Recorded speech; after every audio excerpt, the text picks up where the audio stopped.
স্যারের কাছে যে আমার প্রশ্নটি সেটা হচ্ছে প্রোস্টেট ক্যান্সার, এটা কি স্যার জেনেটিক কিনা বা বংশগত কিনা, বা এটা সম্পর্কে যদি একটু আমাদেরকে বলেন। প্রোস্টেট ক্যান্সার এটা খুব কমন একটা ক্যান্সার এবং বিভিন্ন ডেটা বিভিন্ন স্টাডিতে দেখা যায় যে মানুষের যতগুলো ক্যান্সার হয় পুরুষ মানুষ এটা সেকেন্ড কমনেস্ট ক্যান্সার। সো এটা অনেক ইম্পর্টেন্ট একটা ইস্যুস যেটা সবাই মাথায় রাখতে হবে। এটার অ্যাকচুয়ালি কোনো কারণ জানা যায় না, তবে এটা হওয়ার পিছনে কারণ হচ্ছে টেস্টোস্টেরন, যেটা পুরুষদের হরমোন একমাত্র। এটাই হচ্ছে তার মেইন কারণ এবং এটাই হচ্ছে ফুয়েল। এই ফুয়েল, গাড়ি যেমন ফুয়েল দিয়ে চলে, জাস্ট এটা হলেই সাধারণত ক্যান্সার হয়ে থাকে। তবে রিস্ক ফ্যাক্টর কিছু আছে, এই রিস্ক ফ্যাক্টরগুলো আমরা কনসিডার করি। কমন যেটা এইজ, বয়স যত বাড়তে থাকে তত ক্যান্সারের রেটটা মানে ইনসিডেন্সটা তত বাড়তে থাকে। এটা একটা ফ্যামিলি হিস্ট্রি যদি থাকে তাহলে সেখানে হওয়ার পসিবিলিটি অনেক বেশি থাকে। আরও কিছু ফ্যাক্টর আছে, যেমন তার ডায়েটারি হ্যাবিট, যারা খুব রিচ ফুড খান, ফ্যাটি ফুড খান, ক্যান ফুড খান বা প্রসেস ফুড, তাদের বেশি হওয়ার পসিবিলিটি থাকে।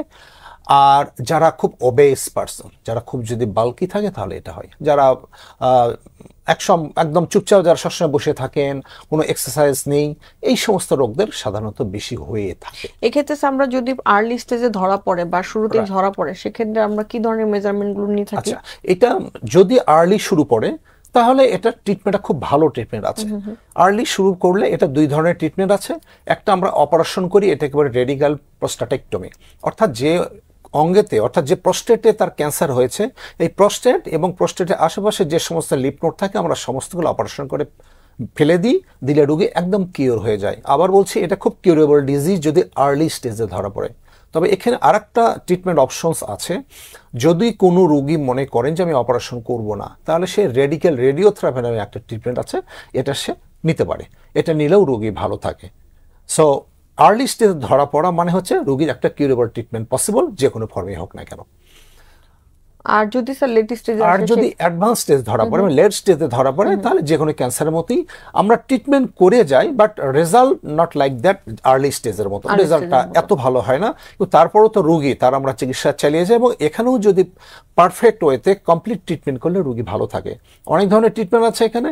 এর মধ্যে সাধারণত আমরা যেটা করে হরমোন থেরাপি দিই। ওই যে টেস্টোস্টেরন যেহেতু কালপ্রিট, সার্জিক্যাল যে বিষয়টা সেটা কি স্যার শুরুর দিকেই থাকে? শুরুর দিকেও থাকে, অ্যাডভান্স স্টেজেও থাকে। অ্যাডভান্স স্টেজেও থাকে কেন?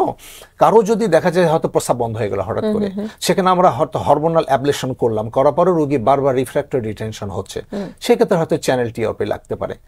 এইরকম কিছু ক্ষেত্রে হয়তো লাগতে পারে, অ্যাডভান্স স্টেজে হয়তো লাগতে পারে। তবে অ্যাডভান্স স্টেজে সাধারণত আমাদের যেটা হরমোনাল থেরাপি আমরা করি, অ্যাবলেশন করি।